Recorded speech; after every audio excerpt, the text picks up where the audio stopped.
नमस्कार, मैं हूं अंकुर और आप देख रहे हैं सत्यहिंदी.com। आइए एक नजर डालते हैं अब तक की सुर्खियों पर। सुदर्शन टीवी के यूपीएससी जिहाद कार्यक्रम को लेकर शुक्रवार को सुनवाई के दौरान सुप्रीम कोर्ट ने पूरे उस मीडिया के लिए संदेश दिया है जो किसी न किसी समुदाय को निशाना बनाते रहते हैं। अदालत ने कहा है कि वह पत्रकारिता के बीच में नहीं आना चाहती है, लेकिन यह संदेश मीडिया में जाए कि किसी भी समुदाय को निशाना नहीं बनाया जाना चाहिए।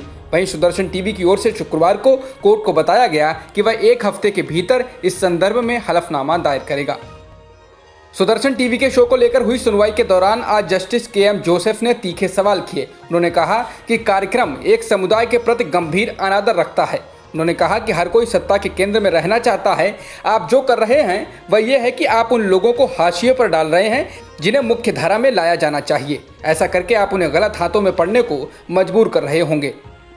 भारतीय सेना ने शुक्रवार को एक बड़ा फैसला लेते हुए दक्षिण कश्मीर के शोपियां जिले में 18 जुलाई को हुए मुठभेड़ के मामले में कार्रवाई का आदेश दिया है। भारतीय सेना को प्रथम दृष्टया साक्ष्य मिले हैं कि उसके जवानों ने कश्मीर के शोपियां जिले में हुई एक मुठभेड़ में सशस्त्र सेना विशेषाधिकार कानून के तहत मिली शक्तियों का उल्लंघन किया है। इस संबंध में अनुशासनात्मक कार्रवाई शुरू की गई है। अमाशीपोरा में मारे गए लोगों के आतंकवादी न होने का दावा किया गया था और मारे गए लोगों के परिवार ने कहा था कि ये सभी लोग राजौरी के मजदूर थे। इस मामले पर विवाद होने के बाद सेना ने जांच के आदेश दिए थे। आज लोकसभा की कार्रवाई को 4 बार रोकना पड़ा। बीजेपी नेता और मोदी सरकार में मंत्री अनुराग ठाकुर के नेहरू गांधी परिवार के बारे में दिए गए बयान के बाद सदन में हंगामा हो गया, जिसके बाद आखिरकार स्पीकर ओम बिरला के कहने पर सदन को 6 बजे फिर से शुरू किया गया। इस दौरान अनुराग ठाकुर ने माफी भी मांगी और कहा कि उनका उद्देश्य किसी को ठेस पहुंचाना नहीं था। चर्चा पीएम केयर्स फंड को लेकर हो रही थी। कृषि बिल को लेकर अकाली दल की इकलौती केंद्रीय मंत्री हरसिमरत कौर बादल के मंत्री पद छोड़ने के बाद हरियाणा में बीजेपी के सहयोगी दल जननायक जनता पार्टी यानी जेजेपी पर भी दबाव बढ़ गया है। राज्य के डिप्टी सीएम दुष्यंत चौटाला ने शुक्रवार सुबह ही मुख्यमंत्री मनोहर लाल खट्टर से मुलाकात की है और बाद में उन्होंने पूरे मसले पर अपने दल के शीर्ष नेताओं से बातचीत भी की है। बता दें, बादल के इस्तीफे के कुछ ही देर बाद कांग्रेस की ओर से रणदीप सुरजेवाला ने ट्वीट कर निशाना साधा था, दुष्यंत चौटाला, हरसिमरत कौर बादल के बाद आपको भी कम से कम डिप्टी सीएम पद छोड़ देना चाहिए, पर आप भी तो किसानों से अधिक अपनी गद्दी से लगाव रखते हैं। सरकार द्वारा लोकसभा में कृषि बिल पारित हो जाने के बाद किसानों का गुस्सा बढ़ गया है। इसी के चलते पंजाब के किसान 3 दिनों तक रेल रोको आंदोलन करेंगे। ये 24 सितंबर से 26 सितंबर तक होगा। किसान मजदूर संघर्ष समिति के महासचिव सरवंत सिंह पंधेर ने ये जानकारी दी। इसके अलावा बाकी सभी किसान संगठनों ने भी 25 सितंबर को बंद का ऐलान किया है। किसानों का कहना है कि इन बिल के कानून बनने से उनको निजी कंपनियों की दया पर छोड़ दिया जाएगा।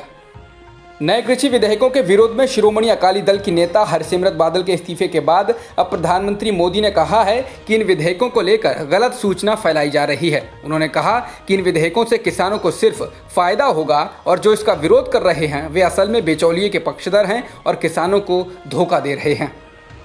सरकार ने डिफेंस सेक्टर में ऑटोमेटिक मार्ग से 74% तक सीधे विदेशी निवेश की अनुमति दे दी है। फिलहाल डिफेंस सेक्टर में 100% विदेशी निवेश की अनुमति है, लेकिन ऑटोमेटिक तरीके से 49% पर लिमिट थी। इसके आगे के लिए सरकार से अनुमति लेनी पड़ती थी, लेकिन अब इस सीमा को 49% से बढ़ाकर 74% कर दिया है। हालांकि ये भी कहा गया है कि राष्ट्रीय सुरक्षा को ध्यान में रखते हुए डिफेंस सेक्टर में होने वाले विदेशी निवेश की समीक्षा होती रहेगी।